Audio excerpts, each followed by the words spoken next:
Hello everyone, this is Roly Pandey. This is first year PYQ of EVS Pedagogy. आज से हम EVS Pedagogy की पहली class start करने जा रहे हैं। इसके पहले CDP, हिंदी, इंग्लिश के दोनों पेपर्स की और मैथ्स, इन चारों के PYQs आपको 7 से ज़्यादा ही कराए जा चुके हैं, मैक्सिमम 7 कराए जा चुके हैं। तो आज से हम EVS की स्टार्ट करते हैं। क्वेश्चन नंबर 1 है हमारा, select a suitable assessment task for class 4th students of EVS। अपनी कक्षा 4 के पर्यावरण अध्ययन के विद्यार्थियों की रचनात्मक आकलन के लिए उपयुक्त कार्य का चुनाव कीजिए।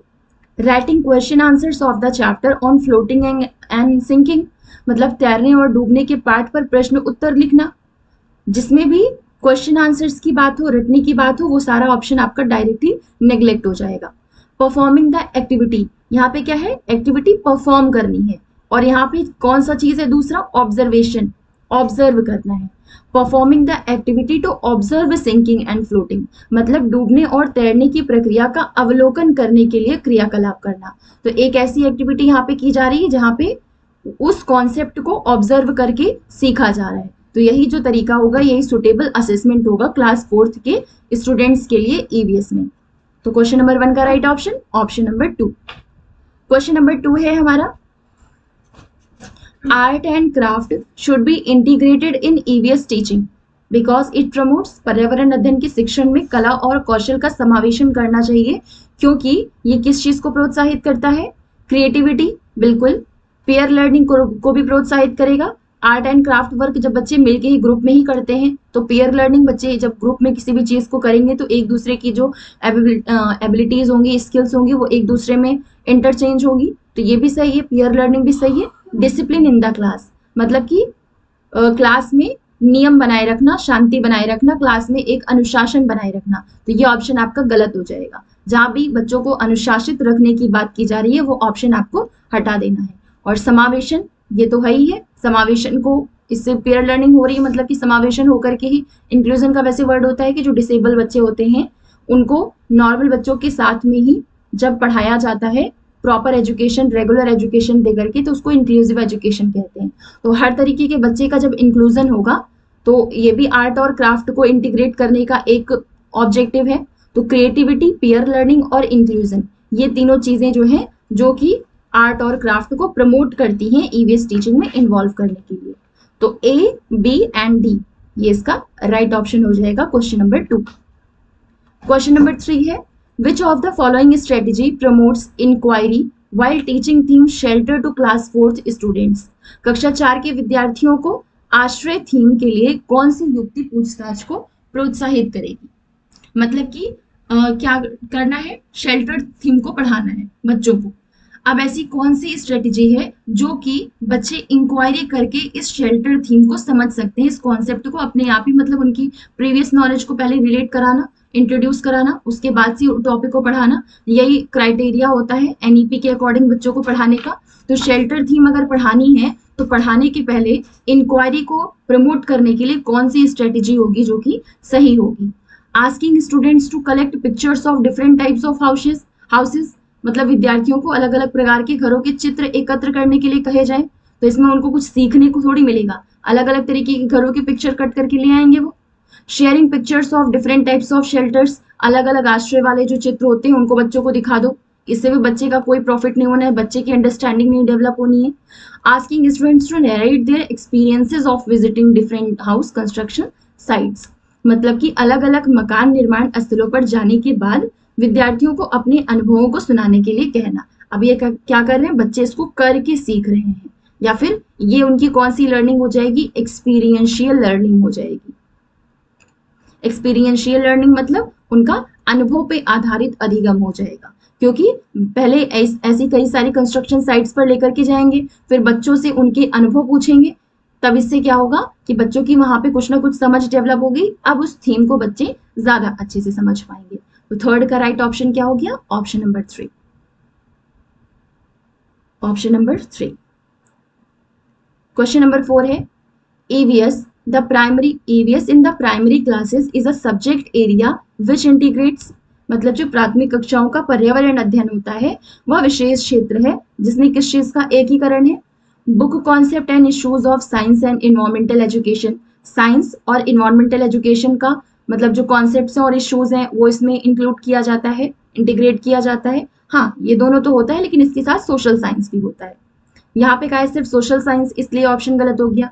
यहाँ पे कहा है इश्यूज होगा, यहाँ पे साइंस और सोशल साइंस को, तो ये सही तो है लेकिन यहाँ पे साइंस और सोशल साइंस तो है लेकिन इन्वायरमेंटल एजुकेशन नहीं है, तो ये वाला भी ऑप्शन गलत हो गया। यहाँ पे क्या कहा है, तीनों को इन्वॉल्व किया गया है, मतलब कि सोशल साइंस, साइंस और EVS इन्वायरमेंटल एजुकेशन, इन तीनों के कॉन्सेप्ट और इश्यूज को इंटीग्रेट करके प्राइमरी क्लास की EVS का सब्जेक्ट बनाया गया है। तो क्वेश्चन नंबर 4 का right option option number 4। Question number 5 है हमारा, विच of the following is an objective of EVS at the primary level, प्राथमिक स्तर पर EVS पढ़ाने का उद्देश्य क्या होता है। To sensitize learners to issues related to gender discrimination, मतलब कि जेंडर डिस्क्रिमिनेशन से रिलेटेड जो इश्यूज हों बच्चे उनको सेंस कर पाए, उनको सेंसिटाइज कर पाए, उनको संवेदनशील, उस चीज को लेकर के संवेदनशील बन सकें, तो यही राइट ऑप्शन हो जाएगा क्वेश्चन नंबर 5 का। To develop simple models from locally available materials, इससे कोई रिलेशन ही नहीं है। Gradually prepare students for upper, ऐसा कोई भी ऑप्शन हो जो कि कहा जाए कि उनको आगे की क्लासेस के लिए प्रिपेयर कर रहा है, वो आपका ऑप्शन गलत हो जाएगा, इसलिए ये वाला भी नेग्लेक्ट हो गया। To orient students towards occupational, जहां भी कहा जाए उनको इसलिए पढ़ाया जाए जिससे कि जो कुछ भी उनको पढ़ाया जा रहा है वो आगे चल के उनकी करियर में हेल्प कर सके, मतलब कि उनकी ऑक्यूपेशनल चॉइसेस जो हैं वो उनके लिए अवेलेबल हो सके, तो ऐसा भी ऑप्शन जो है वो आपका नेग्लेक्ट कर दिया जाएगा, क्योंकि बच्चे को अभी पढ़ाया जा रहा है प्राइमरी क्लासेस में, वो किस लिए पढ़ाया जा रहा है कि बच्चा बस केवल हर एक कॉन्सेप्ट की अंडरस्टैंडिंग दिमाग में अभी बिठा सके। तो 5th का राइट ऑप्शन क्या हो जाएगा, ऑप्शन नंबर 1। क्वेश्चन नंबर 6 है, a teacher asked her students to consult their family members to find out the names of different plants like roots, stem and flowers eaten as food. This activity is designed to, मतलब शिक्षिका ने अपने विद्यार्थियों को भोजन के रूप में जो ग्रहण किए जाने वाले पौधे होते हैं उनके अलग अलग, जैसे जड़ है, तना है, पुष्प है, उनके नाम लिख करके आने हैं जिनको खाया जाता है। जड़, तना और पुष्प, इनमें से जो चीजें खाई जाती हैं उन्हीं का, मतलब जैसे कुछ फ्रूट्स, कुछ प्लांट्स ऐसे होते हैं जिनकी रूट्स को खाते हैं हम, या कुछ ऐसे होते हैं जिनके स्टेम्स को खाते हैं हम, और कुछ ऐसे होते हैं जिनके फ्लावर्स को खाते हैं हम। तो शिक्षिका ने क्या कहा अपने विद्यार्थियों से, भोजन के रूप में जो ये सारी चीजें ग्रहण की जाती हैं इनकी एक लिस्ट बना करके लानी है, अपने परिवार के सदस्यों से परामर्श लेकर के। तो जो ये वाली एक्टिविटी है वो कौन सी, अभी इसमें किस चीज को डिजाइन करने के लिए ये एक्टिविटी डिजाइन की गई है, किस कॉन्सेप्ट को समझाने के लिए। एक्सपीरियंशियल लर्निंग के लिए, मतलब कि अनुभवात्मक सीखने को, आपको पता है कहीं भी ऐसा कोई भी ऑप्शन हो जहां पे पहले ये बोला गया हो कि बच्चों के अनुभव के द्वारा बच्चों को सिखाने के लिए प्रमोट किया जा रहा है, तो वो ऑप्शन आपका तुरंत ही सही हो जाएगा। अब यहाँ पे है कि डिस्कवर अबाउट फूड, तो यहाँ पे डिस्कवर कर रहे हैं उस चीज के बारे में, तो ये ऑप्शन एक तरीके से सही है, लेकिन किस चीज को इंपॉर्टेंस दिया जाएगा, जो अनुभवात्मक अधिगम है। ये हमारा NEP से वर्ड टू वर्ड रिलेट कर रहा है, एग्जैक्ट वर्ड लिया है, इस वजह से जो अनुभव करके जब बच्चा अधिगम करेगा तब उस चीज को प्रमोट किया जा रहा है, तो वो ऑप्शन आपका हमेशा सबसे ज्यादा अप्रोप्रिएट होगा। क्वेश्चन नंबर 7 है, which of the following strategy of teaching EVS to the visually impaired student is most appropriate. जो दृष्टिबाधित विद्यार्थी है उनको अगर पर्यावरण अध्ययन पढ़ाना है तो इनमें से कौन सी ऐसी युक्त होगी जो सबसे ज्यादा उपयुक्त होगी, अप्रोप्रिएट होगी। Make a mixed peer group in class, कक्षा में मिश्रित सहपाठी समूह बना दिए जाएं, बस इससे वो सीख जाएंगे। या फिर allow more time to finish a task, किसी कार्य को पूरा करने के लिए अधिक समय दें। ये सारी चीजें हैं तो, लेकिन ये सब सेकेंडरी चीजें हैं। Break the task into parts and teach the parts separately, ये भी सही है लेकिन सेकेंडरी चीज है। Use more of tactile teaching learning materials, मतलब ज्यादा से ज्यादा ऐसी शिक्षण अधिगम सामग्री का यूज किया जाए जो कि स्पर्शनीय हो, मतलब जिनको बच्चे स्पर्श करके, क्योंकि वो दृष्टिबाधित है तो ऐसी सामग्री का यूज किया जाए जो कि बच्चे स्पर्श करके सीख सके। तो क्वेश्चन नंबर 7 का right option option number 4। Question number 8 है, the most appropriate stage of the lesson plan where students should assessed to while teaching EVS, मतलब कि पर्यावरण अध्ययन का शिक्षण करते हुए पाठ का उपयुक्त स्तर जिस पर विद्यार्थियों का आकलन किया जाना चाहिए, वो कौन सा है? मतलब कि जब पाठ का अंत हो जाए, लेसन कंप्लीट हो जाए उसके बाद, या फिर चैप्टर स्टार्ट किया जाए तब, या फिर जब विद्यार्थी आकलन के लिए प्रस्तुत हो। मतलब भले उनको, बच्चों को छूट दी जाती है, फ्रीडम दी जाती है कि अपने हिसाब से सीखें, सब कुछ करें, लेकिन इसका मतलब नहीं कि बच्चों का वेट करेंगे तब उनका आकलन किया जाएगा। मतलब कि पहले जब बच्चे का मन होगा तब उनका आकलन किया जाए। तो ये वाला ऑप्शन गलत हो गया, ये भी गलत हो गया। शिक्षण अधिगम के दौरान सबसे बेस्ट असेसमेंट क्या होता है? जब टीचिंग लर्निंग की प्रोसेस चल रही हो उसी टाइम पर बच्चे का आकलन किया जाए, क्योंकि हर एक चैप्टर में जब आकलन किया जाएगा तब समझ में आएगा कि कहाँ पे बच्चे की मिस्टेक है, कहाँ पे बच्चे को इम्प्रूव करना है, तो वहीं पे उसको डायग्नोस, मतलब रिमीडियल टीचिंग दे दी जाएगी। वहीं पे डायग्नोस किया टीचिंग लर्निंग प्रोसेस के ड्यूरिंग ही, और वहीं पे डायग्नोस करने के बाद वहीं पे उनको रिमीडियल टीचिंग दे दी। तो ये हो गया राइट ऑप्शन क्वेश्चन नंबर 8 का। क्वेश्चन नंबर 9 है आपका, if you have to assess your students EVS projects and give them quick feedback, which assessment tool will you choose? अगर क्विक फीडबैक की बात कहीं भी आती है तो वो उसके लिए आपका राइट ऑप्शन क्या हो जाएगा? चेकलिस्ट। जांच सूची होती, जांच सूची जो है वो क्विक फीडबैक के लिए यूज की जाती है। तो 9th का right option option number 3। Question number 10 है, the objective of assessment of EVS learning is that, मतलब कि पर्यावरण अध्ययन में जो सीखने का आकलन करना है उसका क्या उद्देश्य होता है? असेसमेंट ऑफ लर्निंग का मतलब क्या हो गया? फॉर्मेटिव असेसमेंट, रचनात्मक आकलन, formative assessment. Assessment of learning का मतलब क्या हो जाएगा? Summative assessment. तो ईवीएस लर्निंग में, मतलब ईवीएस में जब असेसमेंट ऑफ लर्निंग कराई जा रही हो तो इसका उद्देश्य क्या है? Teacher gathers information about the students achievement, या फिर it is a way of teaching rather than evaluation, या फिर it provides feedback about the students progress in mastering new. Mastering वाले जो भी ऑप्शन है वो आपके नेग्लेक्ट हो जाएंगे। It informs about students learning to provide support for the next step. इससे क्या होगा? इट इन्फॉर्म्स मतलब यह विद्यार्थियों की सीखने के बारे में सूचना देता है जिससे कि अगले चरण के लिए उन्हें सहारा दिया जा सके। मतलब कि उनको हमने एक चीज पढ़ाई, पढ़ाने के बाद ही तुरंत ही दूसरा स्टेप स्टार्ट कर दिया। अगर उनको पहला स्टेप ठीक से समझ में नहीं आया तो वो सेकंड स्टेप को कैसे अच्छे से समझेंगे? इस वजह से पहले स्टेप में आकलन किया जाता है पढ़ाने के तुरंत बाद कि बच्चे को क्या कितना समझ में आया। अब वहां पे उनको वो चीज क्लियर कर दी जाएगी, जो चीजें नहीं समझ में आई तो वो उनके लिए बेस तैयार होगा दूसरा स्टेप समझने के लिए। तो it informs about students learning to provide support for the next step. 10th का right option option number 4। Question number 11 है, primary classes will consist of which of the following stages according to NEP 2020?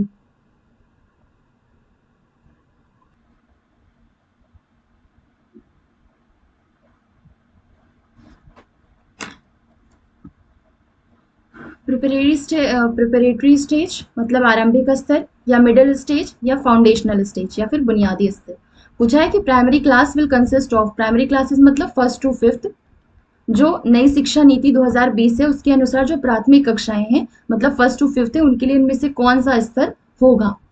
Preparatory stage, middle stage और foundational stage. तो इसमें foundational stage आएगा और preparatory stage आएगा, मतलब आरंभिक स्तर आएगा और बुनियादी स्तर आएगा। तो A and C is the right option of question number 11। Question number 12 है, which of the following is not a process skill at primary level? नहीं पूछा है।